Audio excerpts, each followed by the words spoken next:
Hi, എല്ലാവർക്കും ഇന്നത്തെ വീഡിയോയിലേക്ക് സ്വാഗതം. ഇന്ന് ഞാൻ വന്നിരിക്കുന്നത് പരിപ്പ് ചക്കക്കുരുവും ചേർത്തൊരു കറിയുമായിട്ടാണ്. വളരെ ഈസി ആയിട്ട് ഉണ്ടാക്കിയെടുക്കാവുന്ന ഒരു കറിയാണിത്. ഇതിലേക്ക് വേണ്ട ഇൻഗ്രീഡിയൻസ് പരിചയപ്പെടാം. അതിനായിട്ട് ഞാൻ ചക്കക്കുരു തൊലി കളഞ്ഞെടുത്തത് ചെറുതായിട്ട് മുറിച്ച് വെച്ചിട്ടുണ്ട്.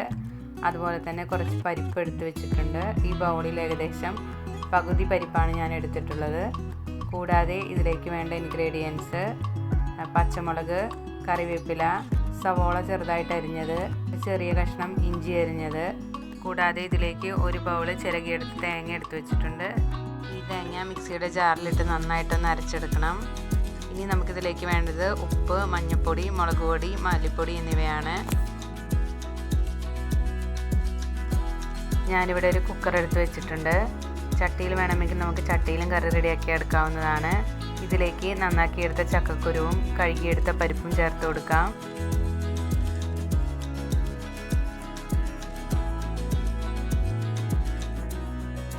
ഇനി ഇതിലേക്ക് അരിഞ്ഞു മാറ്റി വെച്ചിരിക്കുന്ന സവോളയും ഇഞ്ചിയും പച്ചമുളകും കൂടെ ചേർത്ത് കൊടുക്കാം. അല്പം ഉപ്പ് ചേർത്ത് കൊടുക്കുന്നുണ്ട്. കുറച്ച് മഞ്ഞൾപ്പൊടി, കുറച്ച് മുളക് പൊടി നമ്മുടെ എരിവിനനുസരിച്ച് കൂട്ടുകയോ കുറയ്ക്കുകയോ ഒക്കെ ചെയ്യാം. കൂടാതെ ഇതിലേക്ക് കറി വേകുന്നതിനാവശ്യമായ വെള്ളം കൂടെ ചേർത്ത് കൊടുക്കാം. ഇതെല്ലാം കൂടെ നന്നായിട്ടൊന്ന് മിക്സ് ചെയ്തെടുക്കാം. അതിനുശേഷം കുക്കർ അടച്ച് വെച്ച് നമുക്ക് ഒരു വിസിൽ വരുന്നത് വരെ നന്നായിട്ടൊന്ന് വേവിച്ചെടുക്കാം.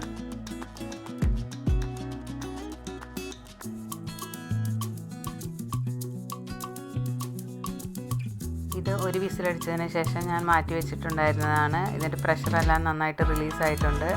കുക്കറൊന്ന് തുറന്ന് നോക്കാം. ചക്കക്കുരുവും പരിപ്പുമെല്ലാം നന്നായിട്ട് വെന്ത് വന്നിട്ടുണ്ട്. നമ്മുടെ കയ്യിൽ മാങ്ങയോ ചെമ്മീനോ ഒക്കെ ഉണ്ടെങ്കിൽ നമുക്ക് അതുകൂടി ഇതിൽ ചേർത്ത് കൊടുക്കാവുന്നതാണ്. എങ്കിൽ കറി ഒന്നുകൂടി അടിപൊളിയായിരിക്കും. ഇനി ഇതിലേക്ക് നന്നായിട്ട് അരച്ചെടുത്ത തേങ്ങ ഒഴിച്ചു കൊടുക്കാം. മിക്സിയുടെ ജാറ് ഒന്നുകൂടെ കഴുകി ഞാൻ ഇതിലേക്ക് ഒഴിച്ചു കൊടുക്കുന്നുണ്ട്. ഇനി ഇതെല്ലാം കൂടെ നമുക്കൊന്ന് മിക്സ് ചെയ്തെടുക്കാം. കറിയിലേക്ക് ആവശ്യമായ ചാറിനനുസരിച്ച് നമുക്ക് ചൂടുവെള്ളം ചേർത്ത് കൊടുക്കാവുന്നതാണ്. കുറുകിയ കറിയാണ് വേണ്ടതെങ്കിൽ അധികം വെള്ളം ചേർത്ത് കൊടുക്കേണ്ട കാര്യമില്ല. ഇനി കറിയൊന്ന് നമുക്ക് നന്നായിട്ട് തിളപ്പിച്ചെടുക്കാം. കറി നന്നായിട്ടൊന്ന് തിളച്ച് കഴിയുമ്പോൾ നമുക്കിത് മാറ്റി വയ്ക്കാം. അതിനുശേഷം നമുക്കിതിലേക്ക് കടുക് താളിച്ചൊഴിക്കാം.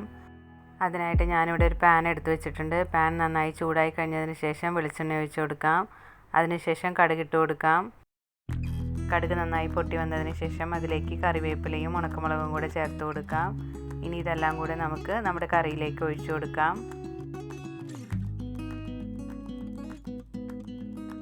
വളരെ ടേസ്റ്റി ആയിട്ടുള്ള പരിപ്പും ചക്കക്കുരുവും ചേർത്ത കറി റെഡി ആയിട്ടുണ്ട്. ഇത് നമുക്ക് ചോറിൻ്റെ കൂടെയോ ചപ്പാത്തിയുടെ കൂടെയോ ദോശയുടെ കൂടെയോ ഒക്കെ കഴിക്കാവുന്നതാണ്. വളരെ സിമ്പിളായിട്ട് ഉണ്ടാക്കിയെടുക്കാവുന്ന വളരെ ടേസ്റ്റിയുള്ളൊരു റെസിപ്പിയാണ്. എല്ലാവരും ഇതൊന്ന് വീട്ടിൽ ട്രൈ ചെയ്ത് നോക്കണം. ഇഷ്ടപ്പെട്ടാൽ നിങ്ങളുടെ അഭിപ്രായങ്ങളും നിർദ്ദേശങ്ങളും അറിയിക്കുകയും വേണം. അടുത്ത ദിവസം പുതിയൊരു റെസിപ്പിയുമായിട്ട് വീണ്ടും കാണാം.